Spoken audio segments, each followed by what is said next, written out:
As Shakespeare said, loyalty, thy name is Java Victor D. Albuquerque Bruno. Loyalty എന്ന പദത്തിന്റെ ഒരു പര്യായമുണ്ടെങ്കിൽ Joao Victor അൽബുക്കർട്ടി Bruno എന്ന താരമേ അത് നിന്റെ പേരിന്റെ പര്യായമാണ്. അതിനപ്പുറത്തേക്കൊന്നുമില്ല. കഴിഞ്ഞ കുറെ കാലമായിട്ട് ഹൈദരാബാദ് എഫ്സിയുടെ ജീവാത്മാവും പരമാത്മാവും എല്ലാം ഈ ഡിഫൻസീവ് മിഡ്ഫീൽഡറാണ്.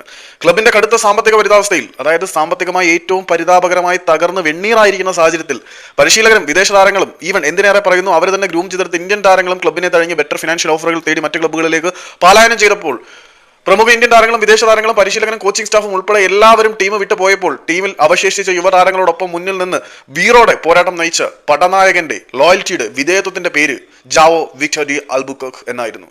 ഏതായാലും ഈ ബ്രസീലിയൻ മിഡ്ഫീൽഡർ ഇന്ത്യൻ ഫുട്ബോളിൽ ഇതുവരെ മറ്റാരും കാണിച്ചു കൊടുത്തിട്ടില്ലാത്ത ഒരു മാതൃക കാണിച്ചു കൊടുത്തവനാണ്. റോമയുടെ രാജാവ് ടോട്ടിയെങ്കിൽ ഹൈദരാബാദിന്റെ Nizam Joao Victor de Albuquerque തന്നെയാണ്. അയാളുടെ വിശ്വാസ്യത അയാളെ ആ ടീമിൽ നിലനിർത്തുന്നു. ശമ്പളം വാങ്ങിക്കാതെ പോലും ടീമിൽ കളിക്കാൻ മനസ്സ് കാണിച്ച ജാവോ വിക്ടർ ഡി അൽബുക്കർക്ക് വരാൻ പോകുന്ന സീസണിലും ഹൈദരാബാദ് എഫ്സിയോടൊപ്പം തന്നെ ഉണ്ടായിരിക്കും. അതുകൊണ്ട് വീണ്ടും ആവർത്തിച്ച് പറയുന്നു, ലോയൽറ്റി എന്ന പദത്തിന് ഇന്ത്യൻ സൂപ്പർ ലീഗിൽ ഒരു പര്യായ പദമുണ്ടെങ്കിൽ അത് ഇതാണ് Joao Victor de Albuquerque Bruno.